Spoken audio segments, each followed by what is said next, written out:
Pagi hari ini kita berada di Rumah Sakit Umum Daerah Muda Sedia dan ada di ruangan Lindo Gelar. Pagi ini kita baru saja melepas para relawan dan relawan kesehatan Batch 2 yang akan melakukan tugasnya di masing-masing titik.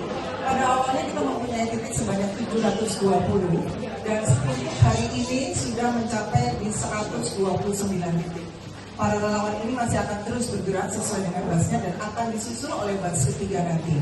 Untuk lebih rincinya, apa saja yang sudah dilakukan akan dikemukakan oleh Pak Kadinkes, dan sebelumnya di beberapa titik ini beberapa relawan terbagi dalam beberapa profesi. Ada dokter spesialis, ada petugas gizi, petugas kesling, ada perawat, ada bidan, ada dokter spesialis, ada dokter psikiater ya, psikolog.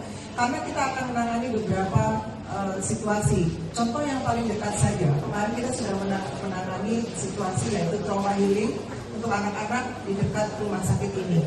Ternyata banyak sekali anak-anak yang memang membutuhkan pendampingan dari kita karena trauma-trauma yang mereka alami dengan adanya bencana ini. Baik, akan secara detail oleh Pak Kadinkes diutarakan. Baik, terima kasih. Untuk perdana saya sampaikan kepada Bapak Menteri Kesehatan Republik Indonesia, kami mengucapkan terima kasih, yang mana pada kesempatan di hari ini relawan Batch 2 Kementerian Kesehatan sudah hadir dan melakukan optimalisasi pelayanan kesehatan pada seluruh titik pengungsi. Sejak bencana banjir Aceh Paniang, itu titik pengungsi berjumlah awalnya dalam 320 titik pengungsi di sebaran 12 kecamatan. Kemudian seiring dengan kehadiran daripada relawan dan kemudian relawan dari Kementerian Kesehatan di batch 1, kemudian dan sampai dengan batch 2, dari 720 tereduksi menjadi 601. Kemudian dari 601 tereduksi lagi menjadi 170.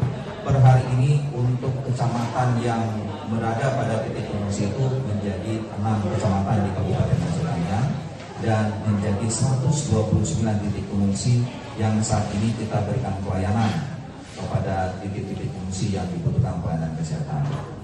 Pada hari ini saya akan memimpin beserta dengan dari Rokom Kementerian Kesehatan Republik Indonesia untuk melakukan pelayanan satelit yang berada di Desa Kaloy, Kecamatan Paniang Hulu.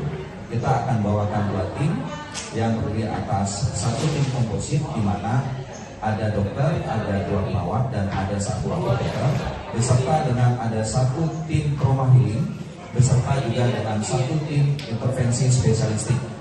Jadi kita akan melakukan pelayanan yang komprehensif pada Desa Kaloy, mengingat ada beberapa desa yang sudah melakukan pelayanan. Jumlah pelayanan yang dilakukan itu berjumlah di atas 200 kunjungan dalam pelayanan yang sudah kita berikan di titik pengungsi yang ada.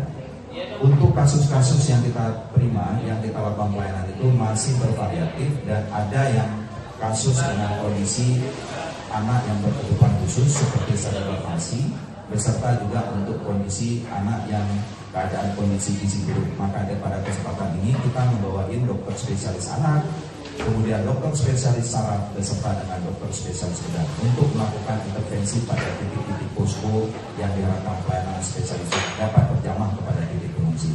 Demikian laporan yang dapat kami sampaikan. Saya beri Assalamualaikum warahmatullahi wabarakatuh.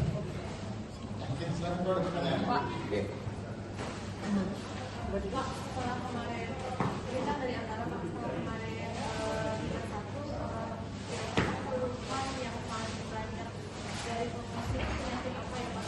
Lalu untuk bisa rekomendasi apa saja Pak? Dulu ya ada keluhan yang paling dibutuhkan dasar atau layanan kesehatan itu bantuan yang paling dibutuhkan apa? Untuk saat ini seluruh beberapa titik pengungsi yang memang saat ini masih tetap kita berikan pelayanan, ada memang pelayanan yang saat ini dibutuhkan untuk pelayanan penyakit kronis, ya, yang konsisten, yang sustainable, yang berkepanjangan. Terus kemudian ada yang penyakit yang diakibatkan oleh kondisi ini seperti penyakit ISPA, penyakit diare dan penyakit dermatitis ataupun rabies. Ini memang konsisten. Tetap kita pada titik pengungsi melakukan proses persiapan kebutuhan obat sesuai dengan kebutuhan yang ada di lapangan. Kemudian untuk yang di puskesmas, kebutuhan apa yang diharapkan? Saat ini kita punya di puskesmas 15, di mana 15 puskesmas ini 12 puskesmas yang terdampak. Dalam kondisi puskesmas yang terdampak, seluruh ambulan dan pusling itu kondisinya sudah terendam banjir, sudah diidentifikasi dari Kementerian Kesehatan, kondisinya semua dalam keadaan rusak berat. Itu satu. Yang kedua, mobiler perangkat kerja.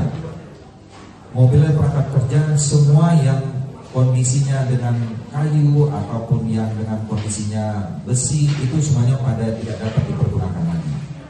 Kenapa? Karena mobil kayu itu sudah hancur, porak-poranda dan tidak ada lagi perangkat meja. Kemudian bagi yang dalam keadaan besi itu pada pingkok-pingkok semua. Jadi untuk kondisi demikian pun 1.253 tenaga kesehatan yang terdata di Kabupaten Aceh Tamiang untuk pelayanan dinas kesehatan beserta dengan puskesmas, mereka semua tetap semangat dan tetap memberikan pelayanan di puskesmas dan pelayanan yang berada di dalam gedung. Ya Pak, ada titipan pertanyaan, berapa jumlah fasilitas kesehatan yang terdampak langsung banjir di Aceh Tamiang dan apa kendala utama untuk kembali beroperasi? Kayaknya udah terjawab. Tadi sudah terjawab. Oke, baik. Itu tadi kita kembali lagi Mbak, bahwa memang jumlah total tersedia kita itu 15 puskesmas, yang terdampak itu 12 puskesmas, dan semuanya dengan kondisi rusak berat puskesmasnya. Walaupun gedungnya masih ada, tetapi isi dalamnya sudah terporak-porandakan. Yang sudah beroperasi kembali itu adalah semuanya 12 puskesmas atas bantuan Kementerian Kesehatan, bantuan TNI Polri, bantuan NGO, dan bantuan organisasi Ikatan Dokter Indonesia. Jadi ada Wanadri, ada Pertamina Peduli, dan ada MSF, Medicine Sans Frontier.